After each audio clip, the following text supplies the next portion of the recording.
इलाहाबाद में आयोजित विजय संकल्प रैली में यहाँ पर हमें आशीर्वाद देने के लिए, हमारा मनोबल बढ़ाने के लिए और आने वाले समय में किस तरीके से हमें इस हरियाणा, इस इलाहाबाद, इस देश का निर्माण करना है, उसके बारे में मार्गदर्शन करने के लिए यहाँ पर पहुंचे हमारे हरियाणा के यशस्वी पूर्व मुख्यमंत्री और अभी जो बड़ी जिम्मेदारी के साथ करनाल के रण में वहां पर भारतीय जनता पार्टी के प्रत्याशी हैं। जैसा सबने कहा भी कि एक संतों की उनकी शैली है, काम से लगे हैं और इस भारत भूमि के लिए, इस हरियाणा की जनता के लिए जो उन्होंने किया वो बेमिसाल है। ऐसे हमारे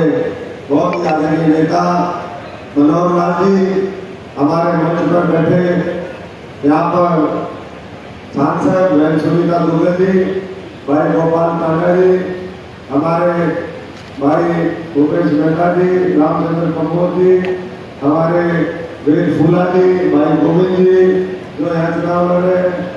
लड़े पहले, अमित चंद जी, हमारे चोपड़ा साहब, मंचा सिंह, सभी नेतागण, हमारे मंडल के अध्यक्ष, हमारे प्रदेश कार्यकारिणी के सदस्य, सभी सामने बैठे मेरे सम्मानित पिता, समान बुजुर्गों, नौजवान साथियों,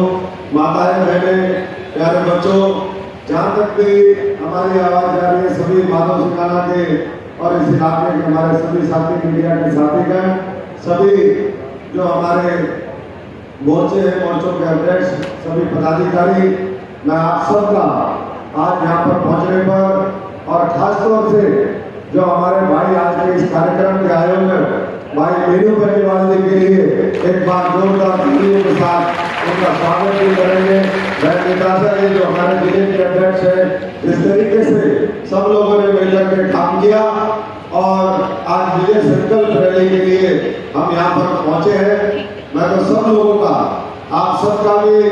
माननीय मनोहर लाल जी का भी, हमारे जितने नेता बैठे हैं उन सबका बहुत बहुत आभारी हूँ। आदरणीय नरेंद्र मोदी जी का, अमित शाह जी का, जेपी नड्डा जी का, उद्धव जी का, हमारे तमाम जो साथी हैं, क्योंकि ये वो पार्टी है जो परिवारवाद पर आधारित पार्टी नहीं है। ये पार्टी लोगों से पूछ करके कि कौन उम्मीदवार चाहिए, कैसे करना है, उसके बाद फैसला लेती है। आप सब ने जो अपनी रजामंदी दी, सब ने जो एक अहम भूमिका निभाई, आज उसी के माध्यम से ये कमल का निशान और ये चुनावी मैदान में मैं आपके बीच में हूँ। मैं तो इतना ही कहना चाहूंगा, अभी भाई मीनू जी कह रहे थे और तमाम साथियों ने अपनी बात रखी, मैं पिछले लगातार 2 महीने से ज्यादा हो गए चुनावी सभा में 9 की 9 विधानसभा में मैं गया हूँ और 9 की 9 विधानसभा में जाकर के जब हमने देखा तो हम तो सबसे पहले मनोहर लाल जी का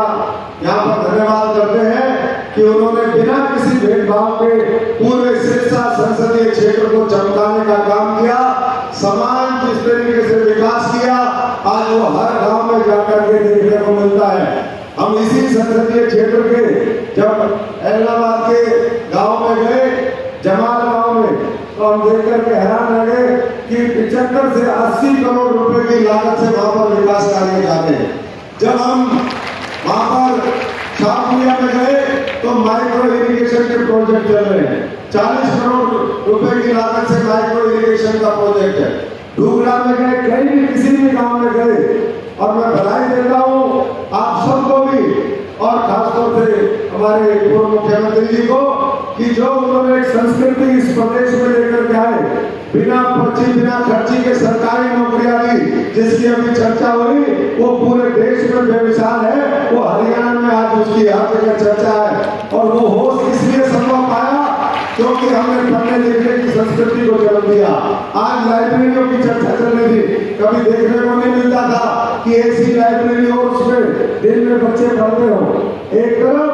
दूसरे प्रदेशों में बॉर्डर के इलाके में नशे फैलाने वाले लोग और उन पार्टियों के जो शासक लोग हैं वो हैं, और और दूसरी तरफ बच्चों को किस तरीके से आगे लाए, आने वाली पीढ़ियों को किस तरीके से संभाले, वो एक संकल्प भारतीय जनता पार्टी के नेतृत्व का है। पूरे हल्के में आप सब जानते हैं, जिस हल्के में आप खड़े हैं, यहाँ पर खड़े हैं, वहां पर हमेशा बहकाने की राजनीति होती थी। ये जो राजनीति का परिवर्तन हुआ, वो आज मैं समझता हूँ कि उसके माध्यम से आने वाला कल आप सबका होगा। मैं तो क्योंकि मुख्यमंत्री जी को आगे और 2 रैलियों में जाना है, मैं इतना ही कह सकता हूँ कि जिस तरीके से किसानों के लिए यहाँ पर इस पार्लियामेंट हल्के के अंदर हमने इस सरकार में, केंद्र और प्रदेश की सरकार में मिलकर के 4,500 करोड़ रुपया किसान सम्मान निधि, हमारे फसल बीमा मुआवजा वो दिया। जिस तरीके से नारे खाने बनाए, जिस तरीके से अभी चर्चा होने की और आने वाले समय में घर की सफाई से लेकर के और तमाम नहरें निकाली जाए, आपने मुख्यमंत्री जी रहते हुए जो काम किया, वो मैं समझता हूँ कि पहले की अगर सरकारें, और मैं तो ये बात इसलिए जिम्मेदारी के साथ कह सकता हूँ कि हमने भी प्रयास किए थे, लेकिन बहुत सी चीजें जिसको लेकर के हम संघर्ष कर रहे थे, उसको हकीकत में बदलने का अगर किसी ने काम किया तो मनोहर लाल जी ने किया है। आज एक बार फिर ये देश का चुनाव है साथियों, मेरी माताओं बहनों, मेरे बुजुर्गों से एक ही बात कहूंगा कि देश के चुनाव में हमें दलगत राजनीति से ऊपर उठ करके देश बनाने के लिए इस बार वोट देना है।